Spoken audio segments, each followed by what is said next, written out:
Welcome to my channel. Today we are going to be talking about books that I didn't like. So these are some of my all-time favorite videos to watch at the end of every year because I love hearing what people didn't enjoy. I love hearing about, their favorite books as well, adding books to my own TBR, but I love hearing about books people didn't like because I also add books to my TBR through that too. The thing I have to say here is obviously this is not me saying that you are stupid if you liked any of these books or bashing your opinion of these books. These just did not work for me personally. I have 6 books that kind of made my most disliked of the year. I had a list of about 12, but I narrowed it down to 6 to talk about today. I don't own any of these books anymore. I don't even know if I did. I used to own a couple of these, but most of these were library books, audiobooks, things like that, that I don't have physically to show you. Okay, so the very first one that I read this year was One of Us is Next by Karen McManus. So, Karen McManus wrote One of Us is Lying. I read that my senior year of college and loved it. I read it in like one day. I was obsessed with it. Then she wrote Two Can Keep a Secret, and I didn't like it. Then she wrote One of Us is Next, and it's just one of those books that I just have an inkling of in the back of my brain that I'm just like, why was that a thing? I rated it a 3-star. I think I need to re-rate it because when I think about it, I'm just like, ugh, no. It was confusing as hell because it was basically the real sequel to One of Us is Lying. It followed the siblings of the first book, but still had cameos of people from the first book, so it had a character list at the first page. No. If you need a character list, unless it's a play or really important that all these characters be present, just don't cut the characters. It was so confusing because it was like, who is she? Wait, what? Wait, huh? How are they connected? Did they date? Did they break up? Are they siblings? I hated that. I hated it so much. I didn't remember what happened, what happened to who in One of Us is Lying. I remembered the basic structure, but at the same time, I didn't need to know what happened in the first one for the second one. So the fact that there were all these characters just was so annoying. So, and then one of the twists, I can't. The end, the fact that they're in high school and this was a twist, I get it happens, but at the same time, the way that it happened was just crazy. So I didn't talk about what this book is even about. Basically, it's one of those, I read a lot of these books this year about where a school is playing a game. So in the first book, Simon had this gossip site where he just knew all these secrets and he would just spill them to the site. So basically someone has revamped the whole gossip thing, but they're playing a game of truth or dare. So it's basically you get a text that's hey, if you don't do what I tell you to do, I'm gonna release a secret about you. And these secrets are pretty bad. And the whole school gets wrapped up into it again, and then shit goes down, and I just didn't like it. I just was like, oh my god, are you sure you're in high school? I get it's supposed to be fiction, but some of the twists in this book, I had to ask my friend, because all of her books kind of mesh together, and I was like, is this the book where blah blah blah backpack? And she was like, and she was like, oh my god, yeah. And I'm like, it just wasn't good. I just didn't like it. And I'm going to change my rating right now because it wasn't a 3-star. It just wasn't a 3-star. It was a 2-star. Next up are 2 books by the same author. I read them almost back to back, and both of them made me angry. So the books are Before I Let Go and This Is Where It Ends by Marieke Nijkamp. I think I've mentioned how I feel about these in a couple of videos. Before I Let Go is about a girl who has moved away from her small Alaska town, but she still has a best friend there. And her best friend knows that she's coming to visit very soon, but apparently has committed suicide. So her friend still goes because she doesn't really believe that she committed suicide. And when she gets there, the whole town treats her like a pariah, and it's so weird. They're like, you're an outsider now. And I'm like, what the fuck? Where are we living? Because it's pitched as a contemporary, but there are some elements in it I realized this year that I don't like books that are pitched as contemporary and then do magical shit. Not a fan. lots of weird shit. At one point, like, this might be a spoiler, but at the same time, I'm like, don't read this book. At one point, they set this girl's guest house where she's staying on fire. She's a teenager. And, like, they try to kill her, and then, like, they see her, and they're like, hmm? And I'm like, what? It was just upsetting because it was just so weird. And then, like, I don't know, there's like a whole thing, the whole town's against her, and it just is so, I was just angry. I was just angry because I was like, this doesn't make sense. There are some twists in this that are like shocking, but like for all the wrong reasons. I just didn't like it. I gave it a 2-star.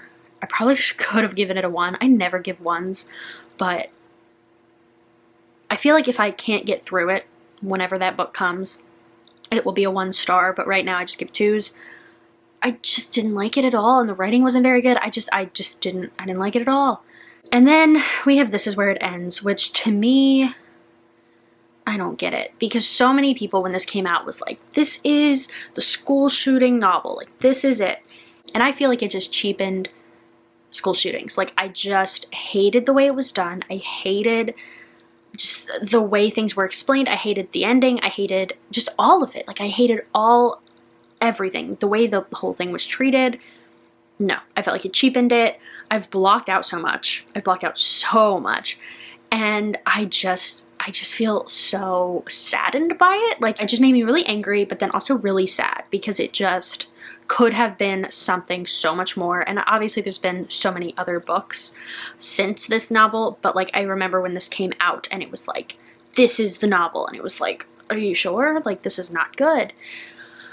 I don't get it. I don't get it. I just, it just bothers me. It just really bothers me. I gave it a 2 because I understand, like, I read reviews to just kind of be like, and I understand where people are coming from and where the author was coming from. I just don't personally agree with the way the content was handled.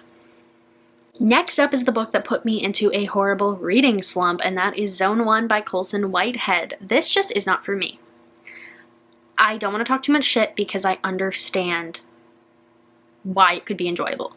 It's beautifully written. It is beautifully written. I just don't think the kind of beautiful writing that Colson Whitehead does lended itself very well to a zombie virus pandemic situation. I had to listen to it to get through it because reading it just was not working for me. He writes beautifully. There's no way around that. He has beautiful writing. He's really talented. I just could not believe I was bored at a zombie pandemic story. Like, I'm living in a pandemic and I'm over here like, oh my god, this is boring. I couldn't get into it. And even the ending, which should have been shocking, wasn't. And I was just like, well, that's that. Basically, it is about, they've had this pandemic where people have become zombies, and now they've sent in the military to go and clear up the stragglers, basically. They've already, like, cleared out most of it, but they need to clear out Zone 1, and it's about a guy who's working in Zone 1, and he's part of the military. Zone 1 is Manhattan, and he goes from, like, office building to apartment complex and just gets the stragglers, gets all the zombies that have been left behind. Should be interesting. Just wasn't. And I wanted it to be. I wanted there to be a moment where I was like, wow, I'm really into this. And I wasn't. I read it for the Literally Dead Book Club pick, and I just feel a lot of people felt the same way.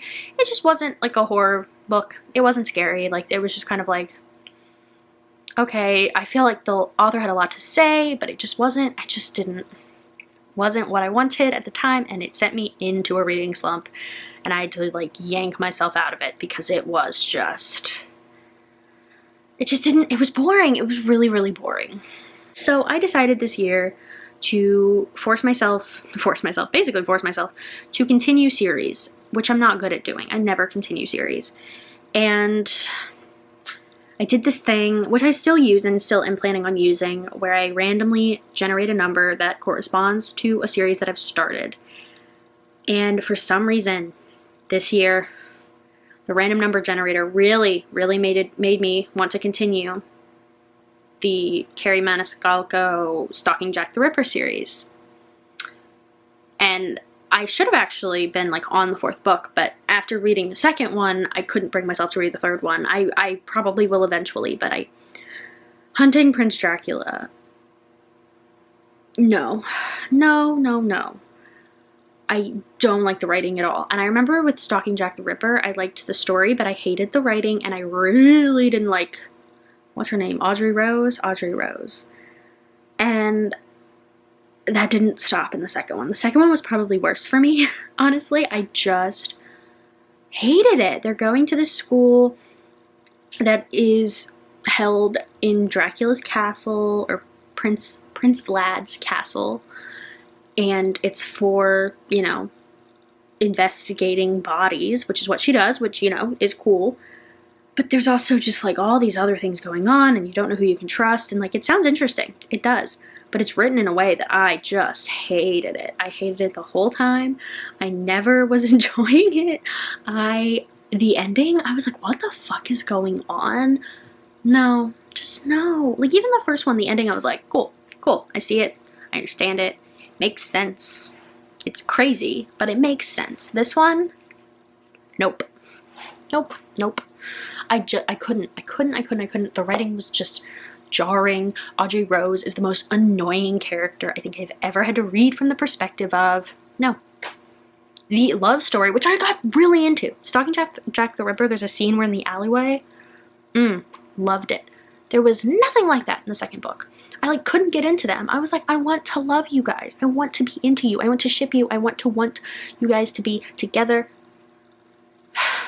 None of that in the 2nd one, and I was really disappointed. I mean, I knew it was gonna be rough, but like now I'm like, oh, the 3rd one, and then the 4th one, and like, ugh.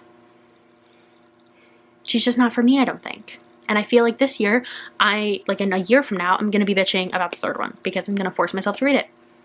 Because that's who I am as a person.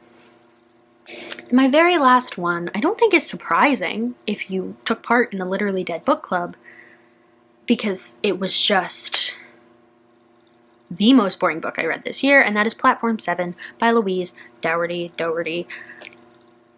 This isn't a horror. Just frankly, it's not. And like, I think it's really funny that it was classified as such, because there's nothing scary at all about this book. Nothing. She's a ghost. That's it. And like, it breaks its own rules. It like sets its boundaries. It's like, she can't get off the train platform that she died on. That she doesn't remember what happened. She doesn't remember her life. She doesn't remember who she is. She can just follow people around the train platform. Okay, got it. Randomly, she can get off the platform. No explanation, she just can't. She's scared of this like random object that we never investigate. And then, all of a sudden she can remember her life. And she can remember how she died, and she can remember why she died. And then it's just, I listened to this because I couldn't get it any other way. And then it's just like hours and hours and hours of listening to this man gaslight her, manipulate her, and just physically and mentally abuse her. And because I listened to it, it was like he was saying it to me, and the whole time I was just like, you fucking asshole, shut the fuck up, you don't know what the fuck you're talking about, oh my god, why doesn't she leave you? And it was awful and frustrating, and just, I mean, it was a great depiction of a mentally abusive relationship, great, and physically abusive relationship. It was a great depiction of gaslighting. It's like a perfect example. Like, if people don't know what manipulation and gaslighting looks like, read that book or listen to that book. Great example. They should give it to teenagers. Don't be with someone who treats you this way. But to expect to read a horror and to get that, I remember I was cooking and listening to the audiobook, and I was just like,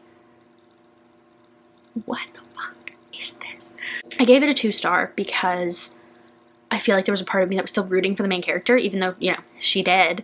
There was still a part of me that was like, do something. But like, so I'm gonna be honest, I had a pretty good reading year. Looking at it, making my list, the other books that I didn't enjoy on a pretty surface level basis, you know, didn't see chemistry, didn't enjoy the plot, you know, it was pretty just, it was fine. Like, nothing, I would say, insulted me this year. Mostly it was just like boring and not jiving with writing. You know, there were some other books I could have included on this list. Royal Holiday by Jasmine Guillory, just because there was no chemistry there. The Turn of the Screw. That was not great. I'm gonna be honest, that was not great. That probably should have been on this list because ugh. Just a classic I can't get into, wasn't scary, was just frustrating, and just ugh. You know, Vanishing Girls by Lauren Oliver. And books that just didn't personally jive with me, like Is Everyone Hanging Out Without Me by Mindy Kaling. That just wasn't my book. But those are the 6 books that I'm just like, probably the 7, because The Turn of the Screw was, Those are the books that like actually genuinely I just did not like. I'm very excited to say that when I was making this list, there were not a ton that jumped out at me, and it was really easy to pick my least favorite, but it wasn't super easy to pick out other books.